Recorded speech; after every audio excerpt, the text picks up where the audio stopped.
तयारी केली आहे। भाजपनं प्रचारापासून ते मतदानापर्यंत आणि आता मतमोजणीपर्यंत प्रत्येक बूथवर आपली उपस्थिती सुनिश्चित करण्याचं धोरण राबवलंय। त्यानुसार उद्या होणाऱ्या मतमोजणीसाठी देशभरातील बूथ एजंट, बूथ प्रभारी आणि काउंटिंग एजंटसाठी पक्षाकडून मार्गदर्शक तत्त्व जारी करण्यात आली आहेत।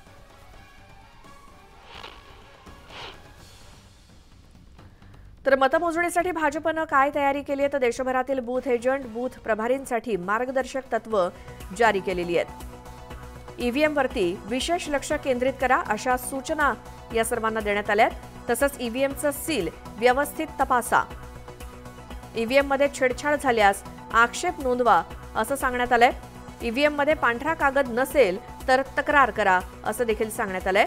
प्रत्येकानं फॉर्म 17C हा काळजीपूर्वक तपासण्याचं सुद्धा विशेष सूचित करण्यात आलंय।